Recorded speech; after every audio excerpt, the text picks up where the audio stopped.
নমস্কার, অ্যাস্ট্রোবার্তা ইউটিউব চ্যানেলে আপনাদের স্বাগত জানাই। আমি শ্রী বিশ্বজিৎ। আপনি যদি পুরুষ হয়ে থাকেন তাহলে যে সংকেতগুলি আমি এই ভিডিওটিতে আলোচনা করছি, এই সংকেতগুলি আপনি আপনার স্ত্রীর হাতে খোঁজ করে দেখুন। স্ত্রী যদি কোনো রকমভাবে কোনো পেশার সাথে যুক্ত থাকে সেক্ষেত্রে ডান হাত দেখবেন, আর স্ত্রী যদি হাউসওয়াইফ হয় বা গৃহবধূ হয় সেক্ষেত্রে তার বাঁ হাতে দেখবেন। আর আপনি যদি মহিলা হয়ে থাকেন সেক্ষেত্রে আপনি আপনার দুটো হাতেই এই সংকেতগুলি মিলিয়ে দেখবেন। আজ যে বিষয়টি আমি আপনাদের সামনে পরিষ্কার তুলে ধরব সেই বিষয়টি হচ্ছে মেয়েদের হাতে কী ধরনের সংকেত বা চিহ্ন থাকলে বিবাহ পরবর্তী জীবনে সুখ শান্তি এটি পাওয়া যায় এবং স্বামীর আয় উন্নতি বৃদ্ধি হয়। তাহলে ভিডিওটি কমপ্লিট দেখবেন, সেক্ষেত্রে আপনি নিজেই আপনার সম্বন্ধে অনেক কিছু জানতে পারবেন। চলে আসছি মূল আলোচনায়। সবচেয়ে প্রথমেই আপনি দেখবেন মেয়েদের হাতের বিবাহ ক্ষেত্রটি, অর্থাৎ এক্স্যাক্টলি এই জায়গাটিতে যদি দুয়ের অধিক রেখা থাকে, অর্থাৎ এখানে এই খাতটিতে দুটি রেখা রয়েছে এবং প্রথম রেখাটি অপেক্ষা দ্বিতীয় রেখাটি প্রমিনেন্ট অবস্থায় রয়েছে, তো যদি দুটি রেখা থাকে সেক্ষেত্রে খুব বেশি সমস্যার কিছু নেই, কিন্তু দুয়ের অধিক যদি রেখা থাকে তাহলে কিন্তু বিবাহ পরবর্তী জীবনে প্রবলেম, এই বিষয়টি ফেস করতে হবে। বিবাহের পর স্বামীর উন্নতি বৃদ্ধি পাবে সেই সংকেতটি মেয়েদের হাতে কোথায় দেখবেন? দেখুন, সবচেয়ে প্রথমেই আপনি দেখবেন বিবাহের কারক গ্রহ বৃহস্পতির ক্ষেত্র, সেটি ছেলে এবং মেয়ে উভয়ের ক্ষেত্রেই। তাহলে বৃহস্পতির ক্ষেত্রটি যদি মেয়েদের হাতে একটু রাউন্ড শেপের হয় এবং একটু বেশ বড় আকার নিয়ে থাকে, এই বিষয়টি সবচেয়ে প্রথমে দেখবেন। দ্বিতীয় বিষয়টি দেখবেন বৃহস্পতির ক্ষেত্রে কোনো পজিটিভ সাইন সেটি তৈরি হয়ে রয়েছে কি না। বৃহস্পতির ক্ষেত্রে পজিটিভ সাইন বলতে সেটি ক্রস সাইন হতে পারে, সেটি ত্রিভুজ চিহ্ন হতে পারে, সেটি চতুর্ভুজ চিহ্ন হতে পারে। তাহলে এই ধরনের সাইন যদি দেখতে পাওয়া যায় তাহলে কিন্তু বিবাহ পরবর্তী জীবনে আর্থিক স্টেবিলিটি এটি বৃদ্ধি পায়। দ্বিতীয় যে বিষয়টি দেখবেন সেটি হচ্ছে মেয়ের হাতের বাম হাতের হৃদয় রেখা। এই বিষয়টিকে কিন্তু খুব ভালোভাবে দেখবেন, কারণ অর্থ থাকলে সুখ আসে না। তাহলে মেয়েদের হাতের বিবাহ রেখাটি যদি একটু রাউন্ড শেপের হয়ে পরিষ্কার বৃহস্পতি পর্ব পর্যন্ত চলে যায় তাহলেই কিন্তু সেটি সংসারের জন্য ভালো, অর্থাৎ কিছুটা হলেও কম্প্রোমাইজ নেচার, এই বিষয়টি কিন্তু হৃদয় রেখা থেকে আপনি অনেকটাই আইডেন্টিফাই করতে পারবেন। এখানে যদি হৃদয় রেখাটি যেরূপ চিত্রে অঙ্কিত করা রয়েছে এই ধরনের হয়, বা হৃদয় রেখা থেকে কোনো শাখা রেখা বেরিয়ে বৃহস্পতি পর্ব পর্যন্ত চলে যায়, সেক্ষেত্রে কিন্তু একে সবচেয়ে ভালো বা উৎকৃষ্ট বলা হয়ে থাকে। সংসারের জন্য যথা সর্বস্ব দেওয়ার ক্ষমতা এইসব মহিলাদের মধ্যে অধিক মাত্রায় দেখতে পাওয়া যায়। নিজস্ব সুখ স্বাচ্ছন্দ্যকে খুব বেশি গুরুত্ব দেয় না, ফ্যামিলির অন্য যেসব সদস্য রয়েছে তাদের যত্নআত্তি করার জন্য এই ধরনের হৃদয় রেখা অত্যন্ত শুভ। যাদের হাতে রয়েছে বিষয়টি মিলিয়ে দেখে নিতে পারেন। এবং ঘরে যখন একটা সুস্থ পরিবেশ তৈরি হবে তখন কিন্তু মা লক্ষ্মীর বসবাস সেটি কিন্তু ঘরের মধ্যে তৈরি হয়ে যাবে। বাস্তুর নেগেটিভিটি সেটাও অনেকাংশে দূর হয় যদি এই ধরনের একটি হৃদয় রেখা শাখা যুক্ত হয়ে বা দুমুখী হৃদয় রেখা হয়ে বৃহস্পতি পর্বের দিকে চলে যায়। সেক্ষেত্রে বাস্তুতে যদি কোনো প্রবলেম থাকে সেই বাস্তুর প্রতিকার হিসেবেও কিন্তু এই ধরনের বৃহস্পতির ক্ষেত্রে দুমুখী হৃদয় রেখা তৈরি করে দেয়। তাহলে এটি একটি অত্যন্ত শুভ চিহ্ন। মেয়েদের হাতে আরও একটি বিশেষ চিহ্ন আপনি খুঁজে দেখতে পারেন, সেটি কিন্তু আয়ু রেখার উপরে থাকবে। সেটি হচ্ছে আপনার এই রেখাটি হচ্ছে হাতের আয়ু রেখা, আপনারা প্রত্যেকেই জানেন। আর এই আয়ু রেখার উপরে যেখানে বৃদ্ধাঙ্গুষ্ঠ শেষ হচ্ছে, অর্থাৎ এইরূপ জায়গায়, সেটি আপনি ক্যালকুলেশন করে দেখে নেবেন।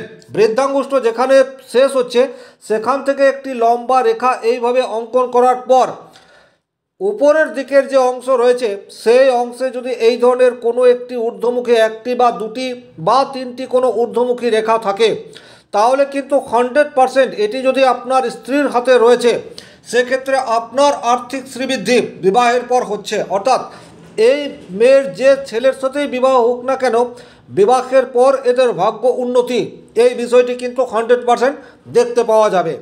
তাহলে এই রেখাটি দেখার পর আপনারা মেয়েদের হাতে যে সংকেতটি দেখবেন সেই সংকেতটি হচ্ছে হৃদয় রেখা এবং আয়ু রেখার বিন্যাস।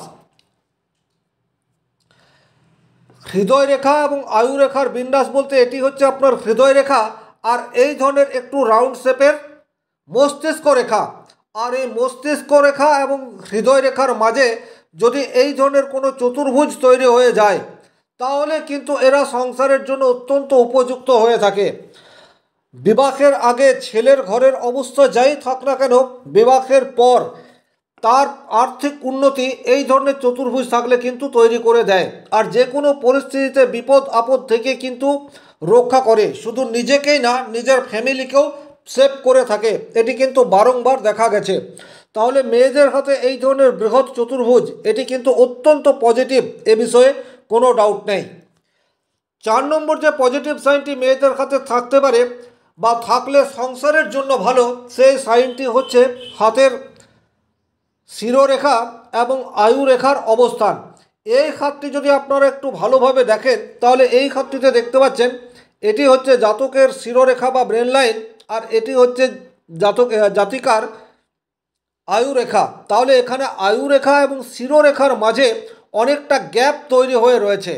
এই গ্যাপ কিন্তু যদি এতটা থাকে তাহলে কিন্তু মাঙ্গলিক দোষ এই বিষয়টি ইন্ডিকেট করে থাকে। অর্থাৎ এই সমস্ত মহিলাদের প্রচণ্ড জেদ এই বিষয়টি দেখতে পাওয়া যায়, কথায় কথায় রেগে যাওয়া, রিয়েক্ট করা, তর্ক করা, এই বিষয়গুলি কিন্তু এই ধরনের গ্যাপ থাকলে তৈরি হয়ে যায়। তাহলে এই ধরনের সংকেতকে কিন্তু শুভ সংকেত বলা যায় না। কিন্তু যদি আপনার স্ত্রীর হাতে আয়ুরেখা এবং শিরোরেখা অনেকটা একত্রে থেকে শুরু হয় তাহলে কিন্তু এটি কম্প্রোমাইজ নেচারকে ইন্ডিকেট করে। অর্থাৎ এই ধরনের যদি তৈরি হয় তাহলে কিন্তু যথেষ্ট ভালো, সহনশীল মানসিকতা তৈরি করে দেয়। অর্থাৎ রাগ জেদ এই বিষয়টি বর্তমান পরিস্থিতিতে অনেকটা কম দেখতে পাওয়া যায়।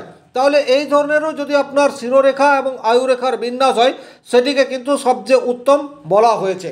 এরপর আপনারা বিশেষ কিছু সিম্বল বা সংকেত হাতের মধ্যে খুঁজে দেখতে পারেন, সেটি আপনার লাইফ পার্টনারের হাতে।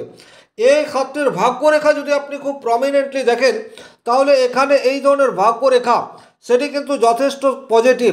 আর এই ভাগ্যরেখা একেবারে যদি হাতের মণিবন্ধ থেকে শনি পর্বত পর্যন্ত নিখুঁতভাবে চলে যায়, অর্থাৎ কোথাও কোনো রেখা দ্বারা কর্তৃত না হয়, ত্রুটিমুক্ত এই ধরনের ভাগ্যরেখা যদি আপনার স্ত্রীর হাতে রয়েছে সেক্ষেত্রেও কিন্তু বিবাহের পর আপনার আর্থিক উন্নতি হবার জায়গা সেটিকে কিন্তু বৃদ্ধি করে দেবে।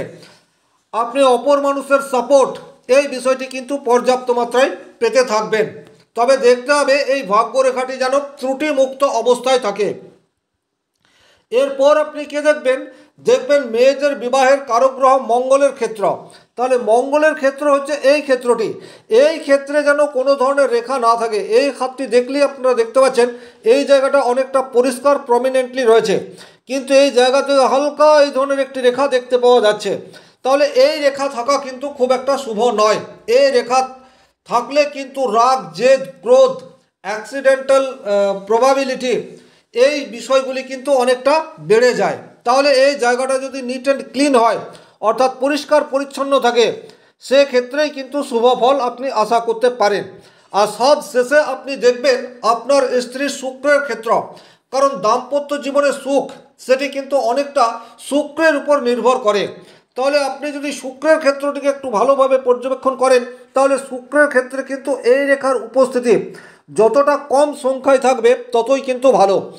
এই রেখা থাকলে কিন্তু অতিরিক্ত শপিং করার প্রবণতা, খরচ করার প্রবণতা এই বিষয়গুলিকে ইন্ডিকেট করে থাকে। তাহলে এই ধরনের রেখার পরিবর্তে যদি এই ধরনের রেখা বেশি মাত্রায় দেখতে পাওয়া যায় এটি কিন্তু সঞ্চয় এই বিষয়টিকে ইন্ডিকেট করে থাকে মহিলাদের হাতে। তাহলে এই রেখা যত বেশি থাকবে ততই কিন্তু ভালো। যদি আপনার স্ত্রীর হাতে এই ধরনের শুক্রের ক্ষেত্রে লম্বা লম্বা রেখা রয়েছে সেক্ষেত্রে কিন্তু অবশ্যম্ভাবী সঞ্চয় করার প্রবৃত্তি আপনার ওয়াইফের মধ্যে থাকবে। তাহলে যে সংকেতগুলি এই ভিডিওটিতে আলোচনা করলাম আপনি মিলিয়ে দেখুন আপনার মিসেসের হাতে কোন সংকেতগুলি রয়েছে। আজকের ভিডিও এই পর্যন্তই। যদি ভিডিওটি ভালো লাগে সেক্ষেত্রে লাইক করবেন, কোথাও কোনো প্রশ্ন বা সংশয় থাকলে কমেন্ট বক্সে লিখে জানাবেন, আর চ্যানেলে নতুন হয়ে থাকলে চ্যানেলটি সাবস্ক্রাইব করে পাশে থাকা অল নোটিফিকেশন বেল আইকনটি প্রেস করে দিন। আজকের মতো বিদায় নিচ্ছি, ভালো থাকুন, সুস্থ থাকুন, ধন্যবাদ।